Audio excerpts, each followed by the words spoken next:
Yes, reka twongere tubasuhuze cyane, twongere tubifurize igicamusi cyiza, igicamusiro cy'umugisha kuri mwese abakunzi ba Jeune Official, aho mutwumva muherereye.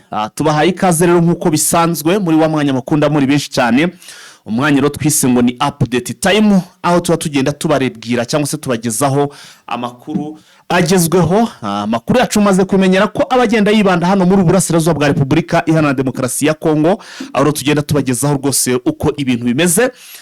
Muri iki gicamunsi rero n'ubundi ni munyemere mbabwire ko tubazane amakuru ari breaking news n'amakuru mashya gusa rero tubazaniye. Icyo musabwa ni ukudutiza umwanya utarenze iminota 50, ubuno sasa tukabihera amakuru agezweho kandi y'amakuru mutasanga ahandi. Mutibitebetero sasa dore ingingo z'ingenzi z'amakuru tugiye kugenda tugarukaho. Sida Kivu hafi no mujyi wa Bukavu. Muri Sida Kivu no hafi n'umujyi wa Bukavu, amakuru dufite mw'abantu mwe nuko imirwano yongeye kubura. Aha rero hakaba hari kubera urugamba karahabutaka. Ibyo urugamba rero mukamugiye kubigezwaho mu buryo burambuye muri aya makuru yacu. Mukamugomba kumenya uko situation imeze ndetse nuko iyi mirwano yatangiye. Turaza kugaruka na hano muri za Warikare, birumvikana muri Kivu y'Amajyaruguru ntabwo urugamba ruri hano muri Kivu y'Amajyepfo honyine, kuko barakubwira ko na hano muri Kivu y'Amajyaruguru ahitwa muri za Warikare naho imirwano yongeye gushamiranya umutwe wa M23 ndetse n'igisirikare cya Repubulika Iharanira Demokarasi ya Kongo FARDC n'abacancuro bari kumwe nacyo rwose, ndetse n'indi mitwe itwaje intwaro. Donc ni muri cya kindi twise ngo ni coalition. Nicyo rero mu by'ukuri ya Wazalendo n'abandi bose bakaba bari mu mirwano ikomeye cyane hano muri za Warikare. Iyi mirwano rero tukaba turi buze kugenda tuyigarukaho. Kera kabaye inkuru nziza cyane ku bakunzi b'intare za Sarambwe. Breaking news, ababwiye nti rwose nta handi muzasanga breaking news nk'izi ngizi. Rwose tuzajya tubivuga, abandi baze rwose nabo batugwa mu ntege banabisesengura. Indi breaking news rero navuga ngo ni inkuru nziza kuri z'intare za Sarambwe, nuko Tshisekedi Faci Beto uyu akaba ari perezida w'iki gihugu, nubwo batamwemera ariko rwose urebye we aremewe. Faci Beto rero ni Antoine Felix Tshisekedi akaba yemeye ko agiye gufungura abasirikare cyangwa se b'abantu M23 yasabye. Bamwe hakaba harimo n'abasirikare n'iki byose za mfungwa, donc M23 yabasabye. Faci Beto akaba rwose agiye kubarekura. Iyo ziri mu nkuru tugiye kugenda tubagezaho. Ndabwira ko amakuru muri iki gicamunsi ni imiriro, wowe urasabwa gusharinga cyangwa se kuyasangiza n'abandi kugira ngo ibintu bigende neza cyane. Kuri la Koronisha ni ku mupaka mukuru uhuza u Rwanda na Repubulika Iharanira Demokarasi ya Kongo hano muri za Rubavu. Mu kanya gato izindi mpunzi zari zimaze iminsi rwose zaraboshwe na FDL ku buryo gutaha byari ikibazo. Mu kanya gato hari abandi bamaze kwambuka. Ibi nabyo turaza kugenda tubigarukaho. Tuze kugaruka muri Uvira rero turebe uko ibintu bimeze, uko ubuzima bw'abaturage cyane cyane b'abanyamurenge babayemo hari uko bimeze, ndetse nuko kubigendanye n'urugamba biteye. Turaza gusimbukira n'ahandi hirya no hino, turebe na hano muri Kivu y'Amajyaruguru, dusimbukiye muri za Beni naho turebe uko ibintu bimeze. Muri make nyemerera nkubwire ko amakuru yacu yo muri iki gicamunsi araza kuba ari amakuru adasanzwe. We urasabwa byonyine gukanda kuri subscribe niba utarayikora, ubundi ukankanda no kunzogera kugira ngo inkuru zacu zicyagera uzaje uba mu mbere mu kubona amakuru akihagera. Kuri mwabikoze rero ndabizi ko muradukunda cyane kandi natwe turabakunda cyane. Ni munyeberero mu bigaragaze mukora like kuri iki kiganiro, ikindi kandi mwibuke no gusharinga cyangwa se kugisangiza n'abandi kugira ngo dukomeze kugenda twagura umuyoboro, twemvite n'abandi baze mu by'ukuri ubundi ibintu bigende neza cyane. Tudatinze rero nta mwanya dufite wo gupfa ubusa, ni munyemerere amakuru yacu duhite tuyinjiramo mu buryo burambuye, nta n'ikindi kibayemo cyangwa se giciyemo. Reka amakuru yacu tuyahereye kuri uyu musirikare cyangwa se kuri uyu musore wafashwe afatirwa hano i Murenge. N'umusore rero cyangwa se n'umugabo uvuka mu gihugu cy'u Burundi, akaba n'imvugo ze cyangwa se nuko aravuga ikirundi, wumva avuga ikirundi. Nk'uko amakuru abivuga, uyu mugabo akaba yafashwe n'igisirikare cya Repubulika Iharanira Demokarasi ya Kongo FARDC, bavuga ko ngo ari uwa M23, ariko ku rundi ruhande akaba akomeza bavuga ko yagiye muri M23 nk'uko nayo bikatangaje muri 2023, ndetse ngo ageze nyuma aratoroka avamo asubira mu gihugu cy'u Burundi, ariko ngo akaba ari yagiye haraho bita ngo ku Ndondo kwishakira ubuzima. Reka wenda manze mbishiremo tubyumve, reka manze mbishiremo gake tubyumve, nuko numvishe iyi video buryo yafashwemo.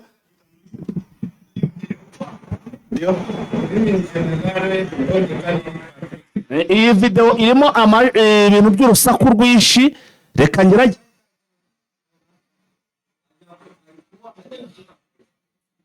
Sasa iyi video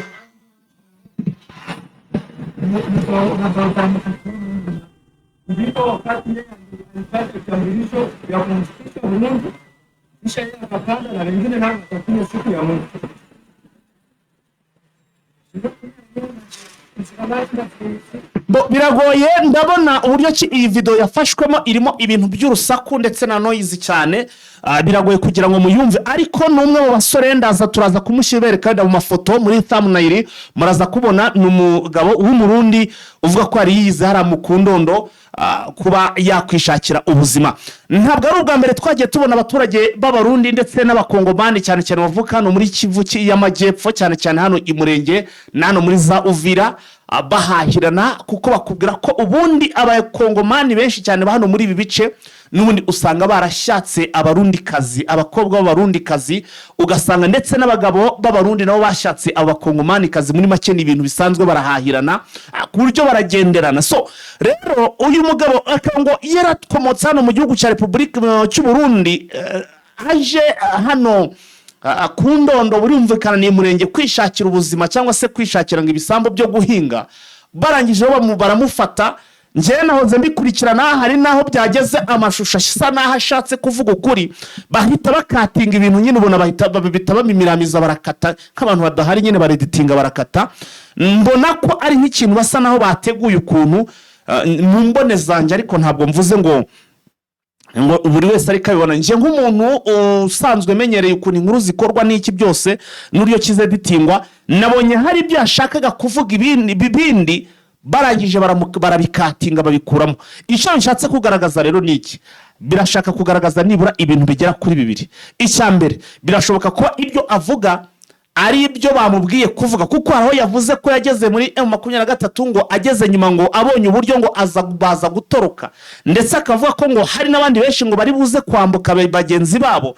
Urumva ni ibintu doke muri make utamenya, utafindafindura ngo umenye ngo bimeze bite, ariko ubona ko birimo uko ibintu bisa naho byapanzwe gutandukanye nuko we mu by'ukuri, cyangwa se kuri kure n'ukuri. Reka bari cyo kinyarwanda dukoresha.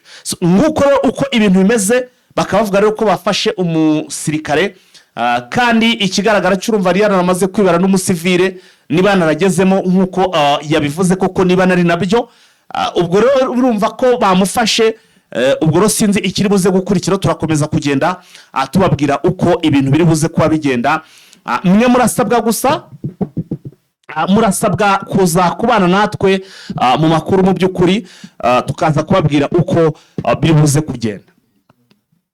Hanyuma rero reka iyi miriro y'amakuru cyangwa se iyi miripuko, ni munyemerere iyi miripuko sasa yo ntago ndi buze kwinjiramo njyenyine. Izindi nkuru ziraremereye cyane, ni inkuru nifuza ko ngomba kwinjiranamo na mugenzi wanjye Vincent. Ubu rero tukareba, tugacukumbura, tukinjira in deep, tukareba iyi mirwano. Duhere kuri iyi mirwano yabereye hafi n'uyu mujyi wa Bukavu, ni agace katari gaherutsemo imirwano. Ni mu birometero bike uva hano muri za Bukavu werekeza mu majyaruguru cyangwa se muri Kivu y'Amajyaruguru. Aha rero akaba ari muri teritwari ya Kabare, hafi n'ikibuga cy'indege cya Kavumu, nk'uko rero amakuru abivuga. Ahangaha hakaba haramuke imirwano, hari hashize igihe kitari gito rwose ahantu hatarangwa n'imirwano, hatagwa ibintu bijyanye n'ibitero, ariko finally nk'uko amakuru abivuga, imirwano ikaba yongeye kuba, ndetse akaba ari n'imirwano ikomeye cyane. Mugenzi wacu Vincent no ku murongo wa telefone already yamaze kuba ahagera, reka twinjire mu makuru. Waramutse, wiriwe neza Vincent? Urakomeye? Ngaho uyu murongo se bura turibuze kumvikana neza ku buryo bitari buze kugera ahantu ikoranabuhanga rikaba ryadutengwa? wewe uri muri studio no kubyumva niba byumvikana neza. Okay, nta kibazo, nibiza guhinduka nanjye ndaza kuba mbihindura. Hanyuma Vise, muri amasaro n'ubundi nk'ibisanzwe tugarutse muri wa mwanya bamaze kutumenyera wa update, akari mpamvu rongera duhite tunijiramo sasa mu buryo burambuye. Vise, duhere kuri iyi mirwano iberaye cyangwa se iri kubera mu birometero bike cyane n'umujyi wa Bukavu, ndetse bikaba no mu birometero bike cyane n'ikibuga cy'indege cya Kavumu, twavuga ko gihagarariye uyu mujyi wa Bukavu. Ni imirwano iri kubera muri teritwari ya Kabare, ni teritwari itareruka kumvikanamo imirwano, ariko muri amasaha cyangwa se muri iki gicamunsi amakuru atugeraho nuko imirwano irimo kugenda iba, ndetse ikaba no guca ibintu. Nibyo uko bivuga, ntabwo ari amazi iminsi bumvikana imirwano nko mu tundi duce twa Karehe ndetse n'ahandi. Yego, ariko guhera mu masaha ya saa 5 kugera mu aya masaha nyine tuvugana, hari imirwano ikaze hagati y'abazarendo ndetse na M23. abari imirwano yatangire muri lokalite bita Ivumbiro. Yego, bakomeza kagera bita Kajeje hafi n'agace bita Mubundu. Yego, aho ni muri komine Bagira, rero ukaboherekeza ku muhanda ujya Bukavu. Amakuru nk'uko bivuga bavuga yuko wazarende yateye ibirindiro bya M23 uvuye mu bite bya parike ya Kahuzi Biega, iramanuka none bigera mu kano gace bita Ivumbiro, barakomeza bagera mu gace bita Kajeje ndetse n'akano gace bita Mubumbu. Bikavuga yuko rero wazarende bari maze iminsi yitegura, ikaza kubona ranfort y'abandi wazarende bavuye mu parike ya Kahuzi Biega, noneho bakabona gutera M23 bagivuga yuko ngo bagamije kugira ngo barebe ko bagera ku kibuga cy'indege cya Kavumu, ndetse bari banamanuka mu mujyi wa Bukavu nk'uko abazarendo badahwema kubivuga. Ariko wareba ukareba uko M23 yongera imbaraga mwa kino gice, yongereye abasirikare, yongera ibikoresho, ukabona byayigora cyane kubera ko nta effective wazarendo ifite, nta n'ibikoresho bihagije ku buryo cyabasha guhangana na M23 ku buryo byagera mwa bino bikivuga nk'uko yateraga n'ubundi igenda biririmba ivuga ati turaje, tutakuya kugomboa Bukavu, tutakuya kugomboa muji wetu. Niko bagendaga baririmba bavuza ingoma, batwaye intwaro za gakondo ndetse n'imbunda ariko zidahambaje. Ko numva urugamba nubwo rwakomeye rwatangiye rutareseriye, wajya gutera umuntu ukagenda ukome bidomoro uvuze iki byose ngo tugiye kugomba, kuko Vincent urwo rugamba kazana rwesa. Wazarendo niko isanzwe igenda itakuzura bizira cyaje muri za Karehe ko bagendaga batwaye n'imbeba ngo ni kugira ngo bitungire umutekano. Imbeba singira bafashe cy'umutekano ariko none urabyigiye, hari umwe barashe dusanga yapfanye n'imbeba. Ibyo byose ni bikwereka yuko nyine wazarendo mu by'ukuri rimwe na rimwe ikora ibikorwa ubona ko bitarimo ubwenge, ukabona yuko hari ibikorwa bakora ukabona bitarimo ubwenge. Kuba wajya kurwana n'umuntu ufite machine gun, umuntu ufite burende, umuntu ufite intwaro ziremereye kandi ufite n'abasirikare benshi, ukagenda witwaje ingoma n'intwaro gakondo, aho burikira ubuzima bwawe mu kaga. Vise, hanyuma ubu rero ubu tuvuga ni imirwano irimo iraba, ese kuri kote y'amasosiyete civile, ubwo ndavuga no ku baturage ku ruhande rwabo barimo baratangaza iki? Ese kuri kote M23 yo barimo baratangaza iki kuri iyi mirwano?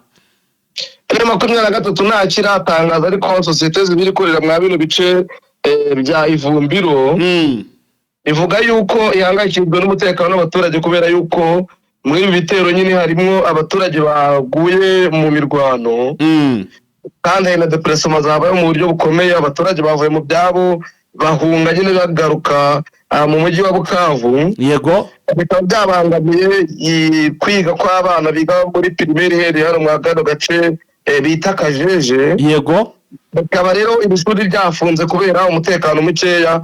Sosiyete civile nyine ikavuga yuko itewe impungenge n'umutekano w'abaturage, cyane cyane abana ndetse n'abandi bafite intege nkeya, kubera ko ari bari guhura n'ingorane zikomeye kurenza abandi. harya ibi bice sana ibyo bya bintu Wazalendo yari yahagaritse abanyeshuri abarimu ku ibigo by'amashuri kwigisha bavuga ko bagomba kubanza ngo kurwana. Ni nk'ibi cyo ko yababwiye yuko nibongera gutangira kwiga ko izabica n'ubundi urabizi ko mu 2023 yari yagiye guhumuriza abaturage babwira ko abana bajya kwiga n'abarimu bakajya kwigisha. Mu gihe rero mu cyumweru cyashize ariho abarimu bari basubiye ku mashuri ndetse n'abana bagiye gutangira, Wazalendo yabibukije ko yababujije kujya kwiga, niyo mpamvu yahise itangira bino bitero. Aha, yes, ubwo rero turaza kugenda tumenya uko buri buze kwira bimeze ku bigendanye n'iyi mirwano iri kubera hano muri ibice ndetse no mu nkengero zaho. Tuza kureba uko ibintu biri buze kugenda. Ese M23 iraza kubyitwara mite? Ese mu by'ukuri biraza kwa byifashe bite? Byose tukaba turi buze kugenda tubikureba mu makuru yacu ari buze kuba acaho mu masaha ya nimugoroba. Hanyuma vise reka dukomeze rero n'ubundi turacyari muri gahunda y'imirwano cyangwa se mu makuru agendanye n'imirwano mu bice bigiye bitandukanye. Kuri ishuro wanyemera tugasimbukira cyangwa se tugasa n'abagaruka no muri Kivu y'Amajyaruguru, hano ni muri za Warikare, aho n'ubundi naho amakuru atubwira ko naho imirwano muri aya masaha rwose yaramutse ndetse ikaba inameze nabi, aho rero umutwe wa M23 ndetse n'umutwe wa M20 iyi mitwe ya Wazalendo ndetse yewe n'igisirikare cya FARDC ngo bongeye guhangana byo ku rwego rwo hejuru. Iyi mirwano akaba ari imirwano nabango ikomeye cyane. Nibyo n'imirwano yahereye ejo ku itariki 26 z'ukwezi kwa 2025 itangirira mu gace bita Nyabikere muri sheferi ya Bashari. Yego, aranga n'imite twari Masisi nyine barakomeza bagera mu bice bya Warikare.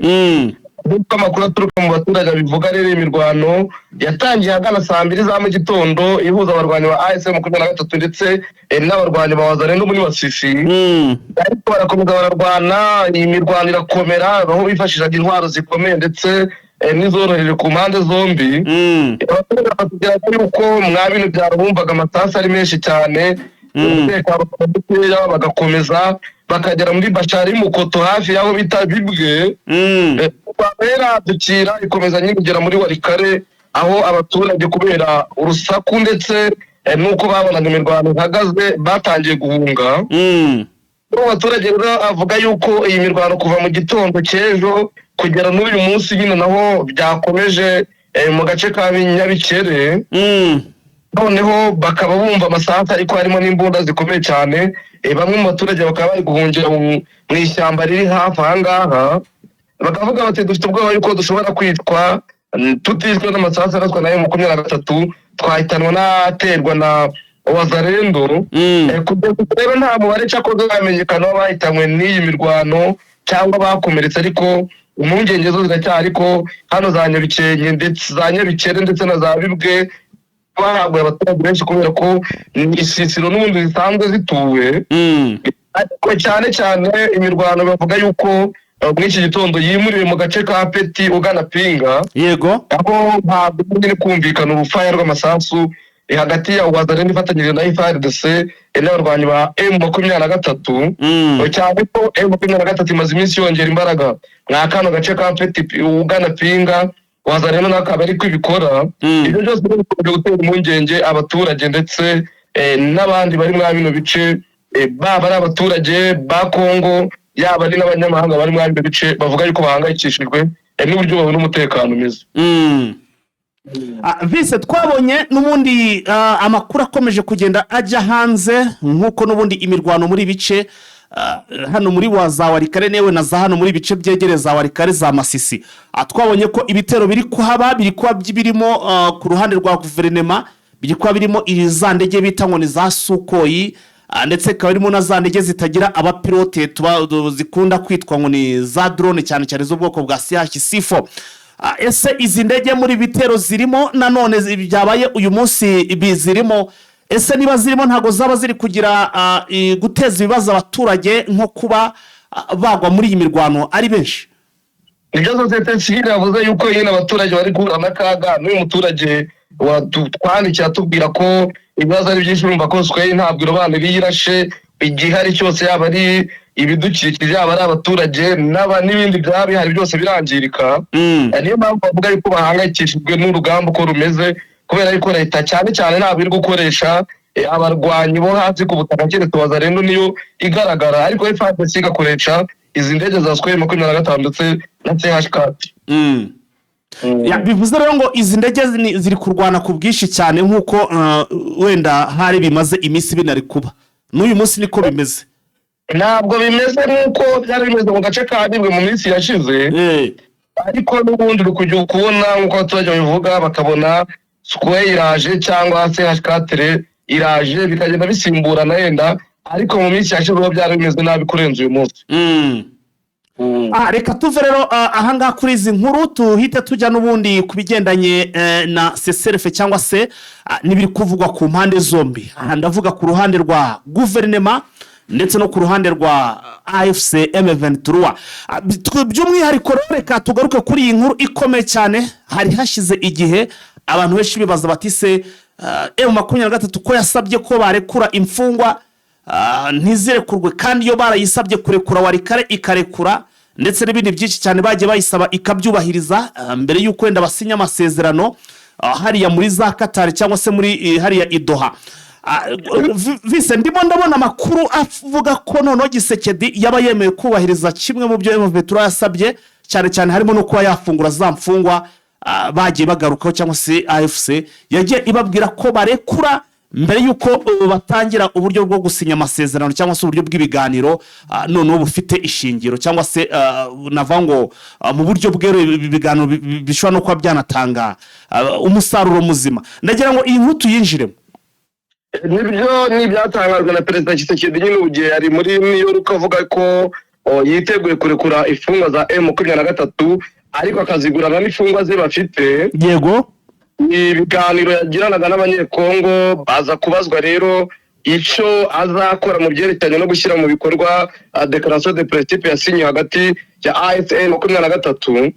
Avuga yuko Declaration de Principe yasinyiwe hagati ya M23 ndetse n'ubutegetsi bwa Kinshasa nyine ayemera, kandi ko yemera gushyira mu bikorwa ibikubiye muri Declaration de Principe, ariko ashinja M23 yuko ikubahiriza agahenge. Bagirajije niba kubahiriza, bavuga ko kubahiriza ko batarwana, bamubajije Wazalendo ko irwana kandi ariho bayinkunga, ahakana yuko batayinkunga, ahubwo avuga ko Wazalendo ari abaturage b'abakunda igihugu bo bahisemo gufata ejo hazaza. Akavuga ko Wazalendo kuva na kera ngo mu muco wa Kongo abaturage bitabaraga iyo baterwaga n'umwanzi, ariko naho yaboneye gushyira mu majwi u Rwanda nk'uko n'ubundi akunda kubivuga.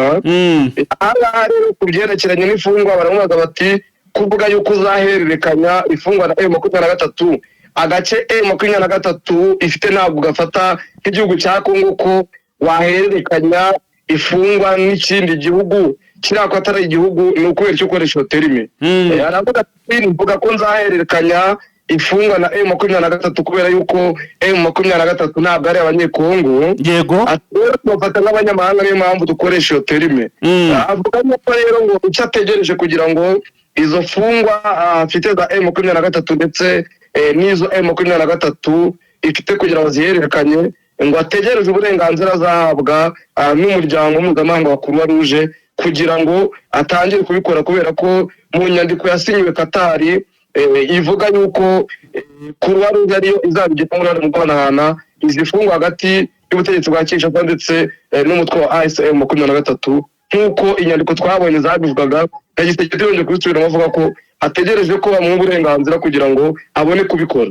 Vise, hanyuma turimo turabona izi mfungwa Gisekedi asaba, tuzi neza ko hanini izavugwaga, tuzi neza ko ari babasirikare n'ubundi bari baragiye muri MONUSCO hano i Goma, ubwo urugamba rwari rukanyeye cyangwa se M23 binjira hano muri uyu mujyi wa Goma. Ese izindi mfungwa bavuga ni izihe? Ni babasirikare 7400 baherutse gupasinga. Ese ibi ngibi ko tuzi ko abasirikare ko ibyabo byagiye hanze nyuma y'uko wenda aya masezerano izimbanziriza amasezerano zari zarasinywe, imfungwa bavuga nk'umusesenguzi ndetse nk'umuntu bikurikiranira hafi, imfungwa Tshisekedi asaba ni izihe? ntabwo abo bitiranye imfungwa abari bari muri MONUSCO ntabwo bari imfungwa za M23. None ni izihe? Bari bari muri MONUSCO aribo bahungiye kandi umuryango mpuzamahanga aribo bahunze. Yego. Ntabwo rero babyitiranya ari byo, ahubwo imfungwa bavuga ni abafitwe na M23 nyuma y'amasezerano ya declaration y'isinywe ya declaration de principe. Aravugamo abasirikare bagiye muri M23 bakajya muri Stade d'Unité, akavugamo n'abandi M23 yagiye ifata, akavugamo n'abaturage bari bashyigikiye ubutegetsi bwa Kinshasa M23 yagiye ifata. Ariko ubwo byashoboka ko hari nkaho wenda y'uveturi bafite yabafungiye igomba kubarekura hari niba ubwo niba ariko binameze. None se twavuga ko aba bagiye mu kosi babishaka ku bushake nabo twabita imfungwa? Nabo mu rwego rw'amategeko ni imfungwa kubera yuko ntabwo bagiyemo kubera ko bari muri situation nziza. Bagiyemo ku itegeko rya M23 bizwe mu 2023 ijya gufata umujyi wa Goma, yababwiye ko isanga bikusanyirije muri Stade d'Unité. Igiye Bukavu nayo babwire ko ibasanga bikusanyirije ku bice bitandukanye. Ntabwo rero bari barabikoze mbere yuko M23 ifata bino bice, navuga ko ari igikorwa bakoze ku bushake. Bavuga ko ari igikorwa bakoze bahatiwe kubera ko babonaga nta mbaraga bafite. Kuba leta ya Kinshasa rero yabarekarama ifite uburenganzira, ababishaka bakaba bagenda, abatabishaka bakaba baguma mu maboko ya M23. Hanyuma bigakorwa bite rero sasa kuri kote ya M23 irabikurita? Nibura kuri kote ya Kinshasa hari abagomba guhita bava muri gereza kuko barafunzwe, ariko abo kuri kote ya M23 twavuga ngo Kinshasa ivuga ko bafite bo abenshi bari already banamaze kuba n'abasirikare, abatari abasirikare n'abakadras cyangwa se n'abakada ba M23 bitewe nuko nyine babijemo banabishaka. Birashoka ko wenda ko kubana rabigiyemo ari amabura kindi nyine, ariko twamaze kubona ko ubu imikoranire yabo na M23 nagati gakubiranyije. Urabona biri buze gukorwa bite rero sasa? M23 rega nayo ifite ifunzwe kubera yuko ntabwo ari kwemera kubisinya itazifite. Sinzira. Ego. Ntabwo ari kwemera kubisinya itazifite. Ikigaragara nuko Croix Rouge nizabigiramo uruhare ruhambaye kurenza uruzagaragara mu bindi yaba M23 cyangwa ubutegetsi bwa Kinshasa. Baruje n'yateganyije gute kizabacyura mu nyandiko basinyiye ikatara. Ya ubwo rero ubwo twavuga ko birashoboka ko wenda nkuko bivuze ko hari n'aba bafunzwe da, ariko se bafungiwe cyaba ari baba ariko ndahari kubera yuko nta gereza nimwe batenye. Ndero niba hari ibice bikoreramo iperereza rya M23, ariko birashoboka vise reka tubigarukeho twibuke ko nahaza kiriya gihe na mbere yuko bagera hano Goma bafatagwa za matekwa nyinshi bakajya niza Barundi n'iki byose bakajyana iyo ruguru za Ntuza za Rumangabo n'irazabunagana. Bigaragara ko koko hari abo rero byo kuvuga ngo nta gereza, kandi gereza zari zose nta nimwe basenye. Amakasho yarahari nta namwe basenye. Ntabwo rero M23 arinjije ku buryo ari gusinya ibintu idafitiye gihamya. Yasinye yuko izahana ifungwa kubera yuko izifite. Yes, vise hanyuma rero MONUSCO reka wenda iyo nkuru tuyivuyeho tusimbukire no mu yandi makuru kuko urabona amasaha yari baragenda ntabwo atworoheye, ari bari rukanka kandi nako dufite amakuru menshi cyane. Reka ubwo dusimbukire hano muri za Beni. Hanyuma rero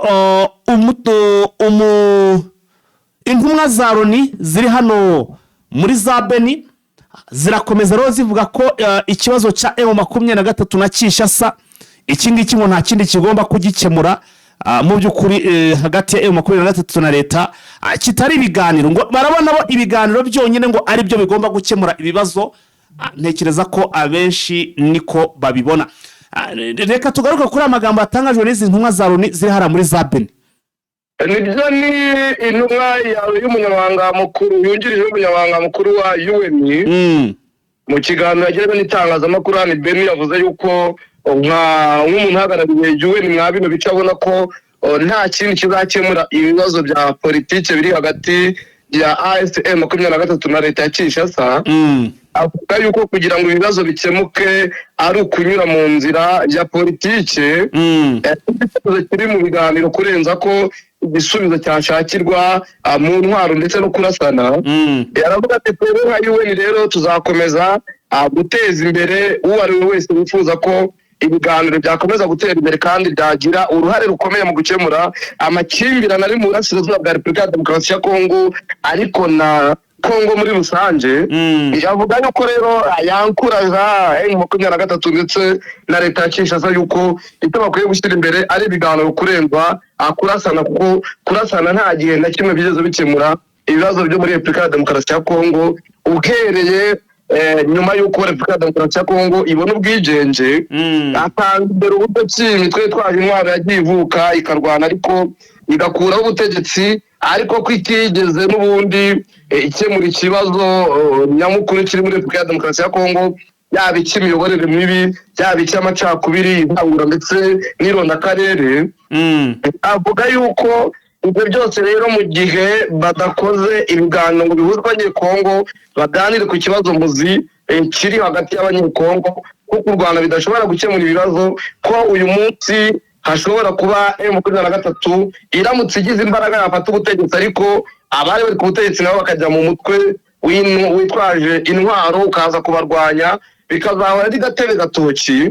Atanga urugero uburyo Laurent Desire Kabila yakuyeho mu mbuto, ariko nyuma yaho imitwe yitwaje intwaro agakomeza kuvuka, agakomeza kuba imirwano kugira n'iyi saha.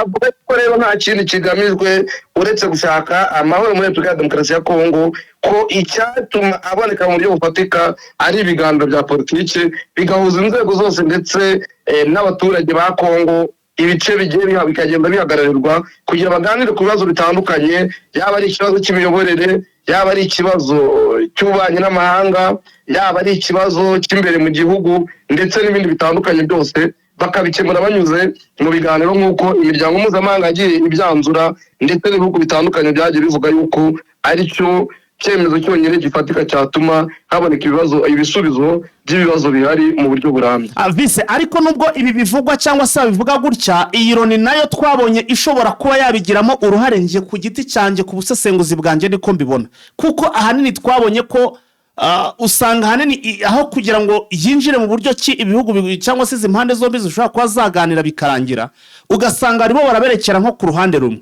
haba ku bigendanye n'imirwano ndetse no mu buryo bwa politiki. Aha ndavuga wenda nko ku bigendanye n'imirwano, twagiye tubona UN cyangwa se ingabo ziri hano za MONUSCO ziri mu butumwa bwa hano bwa UN, twagiye tubona zifatikanya na FARDC cyangwa se na Kinshasa mu guhashya cyangwa se mu guhangana n'uyu mutwe wa M23. Twajya mu buryo bwa politiki, buriya iyo bari gukora nka raporo ziriya z'impimbano, twavuga ko nabwo ni nko bakakora raporo z'impimbano ubona zidafite fact cyangwa se proof zivuga kuri M23, bamaze kujya already ku bigendanye na politike, ariko nabwo bigasa no barimo kugenda bakasa cyane uyu mutwe wa M23. Hanyuma Vincent nkabona guhora babivuga gutya n'umunwa, ariko batafata icyemezo kizima ngo bagire ikintu nabo bwabo nk'abantu bari hariya bari kureberereza impande bagire ikintu bakora, bikagaragara ko Vincent nabo uruhare rwabo rukiri hasi cyane.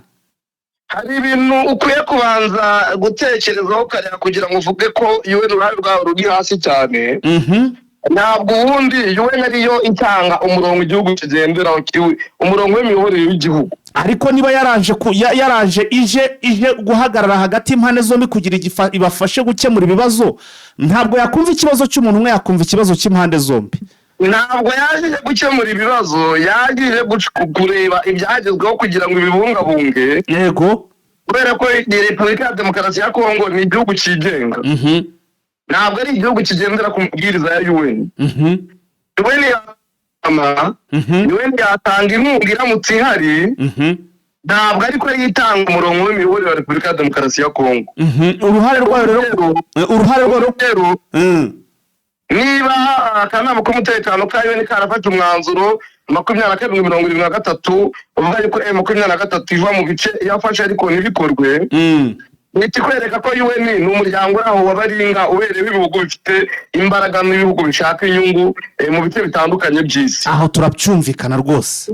Ikindi cya gatatu rero, kuba UN yarafashe icyemezo cyo kurasa M23, yagombaga kuyirasa kubera yuko muri manda bari bafite kwari ukubungabunga amahoro n'umutekano. Mu gihe M23 rero yari barashe, ntabwo bari kubura kwitabara. Ibi byerekeranye n'amaraporo, hari ibintu ubundi njye najya mu mwanya cyane. Dawa ari raporo ivuga kuri Repubulika ya Demokarasi ya Kongo. Kongo yerekana yuko UN yabogamye, ariko M23 yiga ikizingiza UN yuko ibyo yavuze ari ukuri. Yaba iyo ari raporo ivuga kuri M23 yerekana ko UN yabogamye, ubutegetsi bwa Kinshasa bukabyina. Iyi raporo yaba ari izisohoka ku butegetsi zivuga ubutegetsi bwa Kongo, nta shingiro njya nziha. Yaba ari izisohoka zivuga kuri M23, nta shingiro njya nziha. Kubera yuko yaba ari M23 iyo ibonye bayivuga bakavuga amabi yakoze, ntabwo ibyemera. Yaba ari ubutegetsi bwa Kinshasa iyo ibonye bavuga amabi yakoze, ntibyemera. Ariko babona uruhande rumwe urundi ruravuze bahanganye rugasingiza icyo cyemezo. Yego. Niyo mpamvu rero nafashe icyemezo cy'uko izi raporo ugomba kuzifata nkaho zose nta gaciro zifite, yaba ari izivuga kuri M23, yaba ari izivuga ku butegetsi bwa Kinshasa. Ahubwo njye nkaba nakikorera iyanjye raporo kugira ngo ndebe ibivuga ko ari byo koko. Ubwo nje nubwo buryo nebonagamo gusura koze nawe ku bw'ubusesenguzi bwawe ndetse n'igitekerezo cya Vincent kuri iyi ngingo. Urabona ko hari icyo abantu benshi basobanukiye cyangwa se bumvishe. Reka tuve kuri iyi nkuru Vice, reka dusimbukire rero hano ku mupaka uhuza u Rwanda na Repubulika ya Demokarasi ya Kongo. Iyi none nka breaking news ni update. Amakuru aravuga ko izindi mpunzi zigera hafi muri 300 nazimaze gutaha mu kanya gato gashize.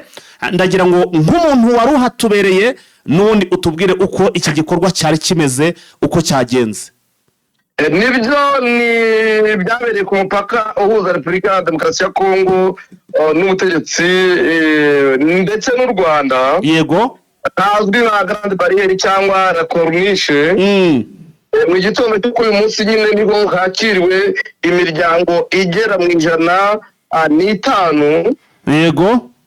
Igizwe n'abantu bagera muri 330, ariko abenshi n'abana n'abagore. Icyo rero bavugaga yuko bari baraheze muri Repubulika ya Demokarasi ya Kongo kubera amakuru bakiraga atari yo ku Rwanda, bakabwirwa na FDLR yuko nibaramuka batashye bazitwa. Icyo rero nacyo cyagiye gituma ngo batinda gutaha. Yego.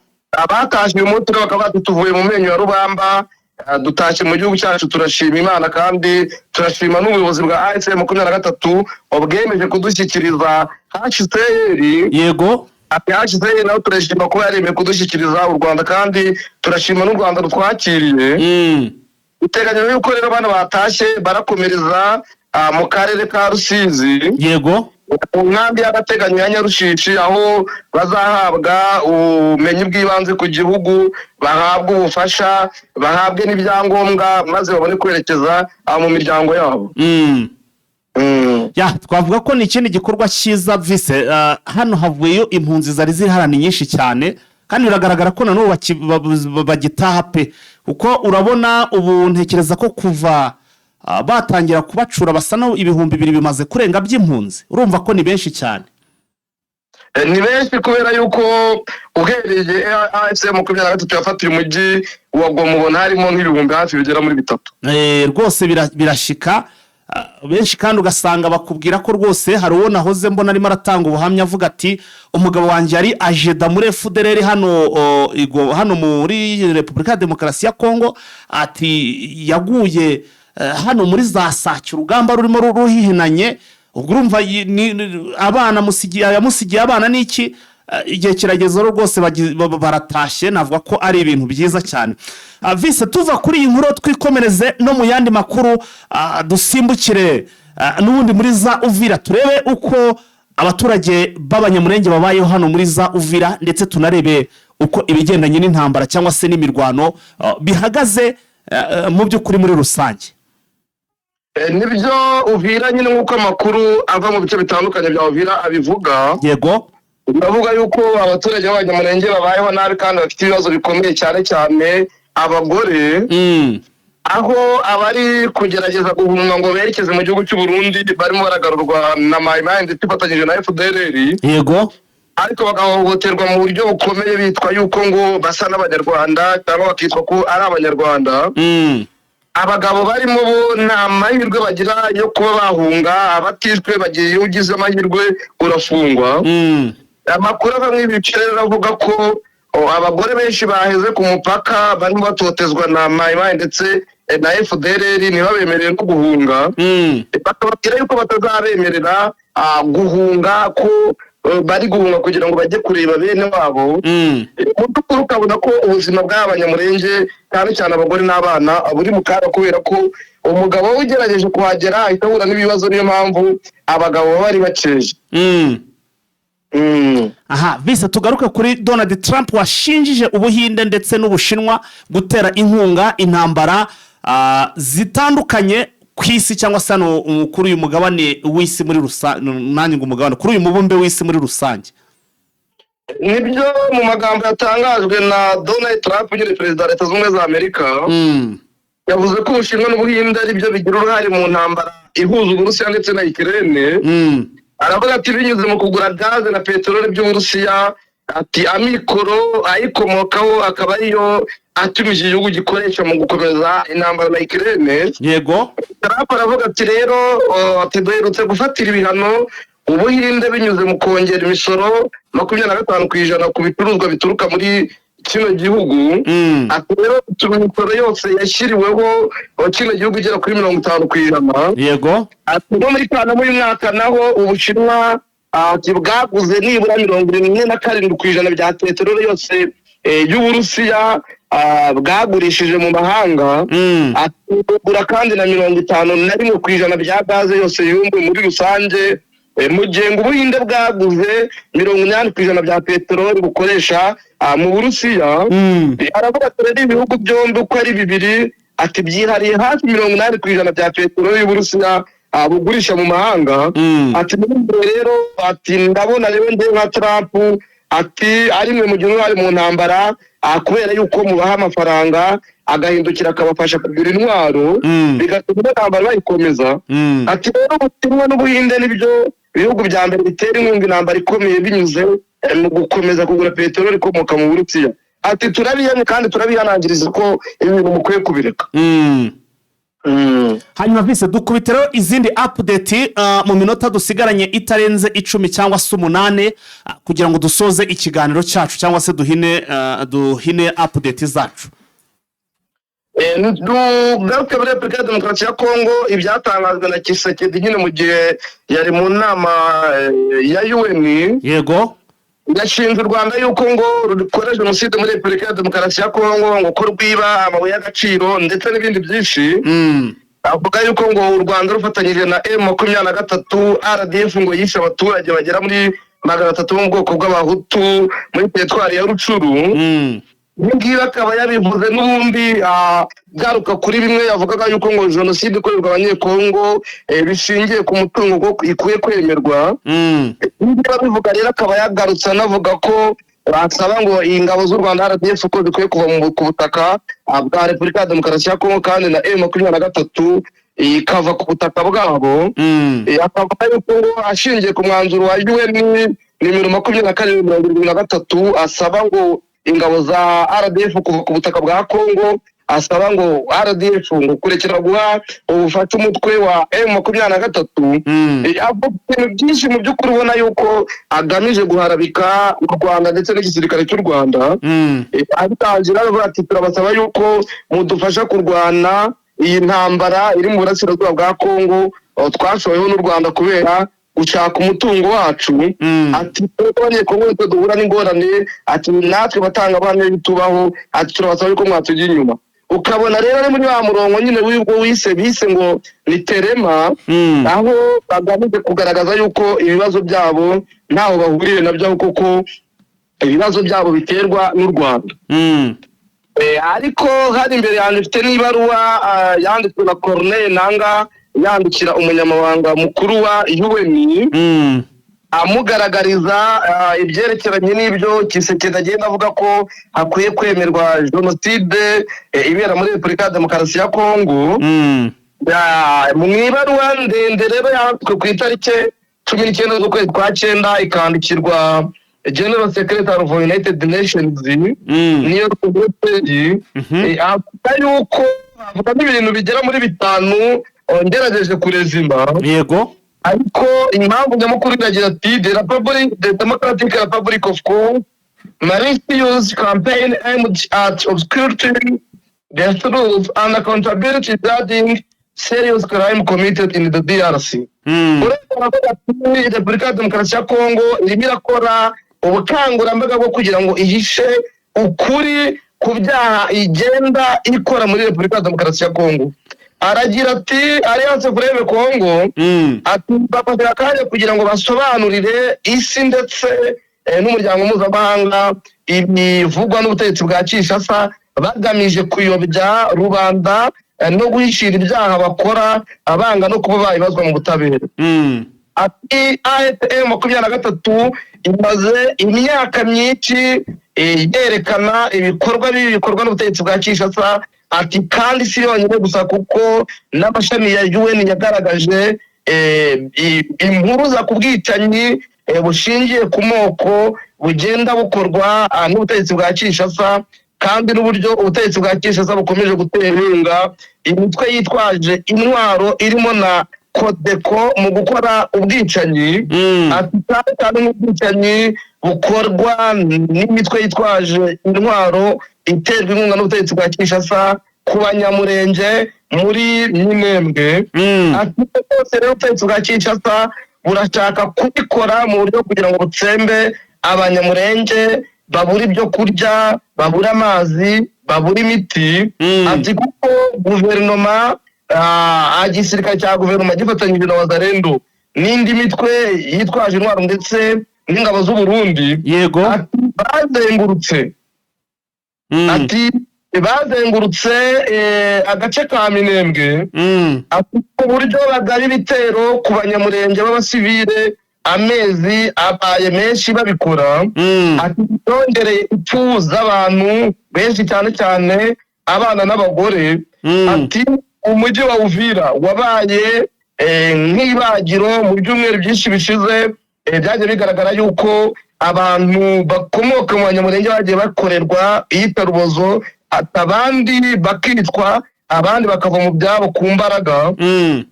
Ati rero iyi campaign iri gukorwa n'ubutegetsi bwa Kinshasa nigamije kugira ngo batabazwe inshingano n'uburyo bifatikanya n'umutwe itandukanye kwica abatutsi muri Nord Kivu ndetse na Sud Kivu. Ubona yuko icyo yagaragazaga buryo ki ubutegetsi bwa Kinshasa utaka guhuma amaso rubanda buvuga yuko hari jenoside ikorerwa Abanyekongo, ariko ubutegetsi bwa Kinshasa ntibwerekana icyo bukora mu kubungabunga umutekano ndetse n'uburenganzira bw'abaturage. Yagaragaza ko inama nyinshi zagiye ziba nk'inama ya 60 y'akanama ka UN gashinzwe uburenganzira bw'ikiremwamuntu yabaye ku itariki yabaye ejo bundi ku itariki 22. Yagaragaza ko ubutegetsi bwa Kinshasa bwagaragajemo bwari bugamije kuzagaragazamo uburyo ubwicanyi bwagiye bukorwa, ariko bakaba baragaragaje ibintu bigaragara ko ari ibihuha bitandukanye n'ibikorwa. AFM 23 rero mu izina rya Corneille Nangaa akaba kugira ngo tubamenyeshe yuko ubudahana muri Repubulika ya Demokarasi ya Kongo bukomeje kwiyongera, kandi ubutegetsi bwa Kinshasa bukomeje kugira uruhare n'ubu bwicanyi ndetse no gutsemba amoko birimo. Ati ibyo byose bibangamiye ubumwe n'ubwiyunge bw'abaturage. Atariko turabasaba yuko mudakwiye kumva ibi bikorwa n'ubutegetsi bwa Kinshasa, ntimubihe umwanya kandi ntibabayobye. Ibyo ni ibyagaragajwe rero na Corneille Nangaa mu ibaruwa yandikiye umunyamabanga mukuru wa UN mbere yuko iyi nama iterana. Agaragaza buryo ki ibiri gukorwa n'ubutegetsi bwa Kinshasa bigamije guhuma amaso abantu no kubereka yuko ntacyo bari gukora mu byerekeranye no gukubira jenoside iri kuba, ahubwo bakerekana yuko ubutegetsi bwa Kinshasa aribwo buri gukora jenoside bakabyitirira abandi. Numva twasoreza muri Uganda. Yego. Uganda haravugwa amatora, hari hamaze iminsi hagaragara liste zicicikana zerekana yuko Bobi Wine Kyagulanyi yangiwe kwiyamamaza kubera ko atari yujuje imikono nk'uko komisiyo y'igihugu y'amatora muri Uganda yabitangaje, ariko nyuma yuko Bobi Wine avuze yuko ibyo bamusubije bidahura n'ukuri, baje kwemeza kandidatire yuko aziyamamaza mu matora yo guhanganira umwanya wa perezida wa Repubulika ya Uganda. Yego. Akaba yatanze ubutumwa bukomeye rero kuri Museveni ati ndaje duhangane kandi kwiyamamaza kwacu tuzashyirwa ari uko tuyoboye igihugu. Akaba ariko yatangaje avuga ati twebwe tuzashyirwa ntabwo tuzarekeraho kwiyamamaza tutayoboye kino gihugu. Akaba ariyo rero ntego bavuga ngo ajyanye mu matora kugira ngo abe perezida wa Uganda. Numva twasoreza tukaza gukomeza mu makuru ataha. Yes, Vise urakoze cyane, reka duhinira ahangaha ubwo turaza gusubira mu yandi masaha y'umugoroba tureba uko buri buze kuba bwije bimeze mu bice bigiye bitandukanye. Yes, ngayo nguko rero bakunzi ba Eugene Official, reka update zacu tuzihinire ahangaha, ahubwo tuze kugenda tureba nandi makore buze kubagezwe mu yandi masaha ari imbere, aho tubuze ko ari turi mu masaha y'umugoroba. Mukomeze munogerwe na gahunda za Eugene Official, turabakunda cyane.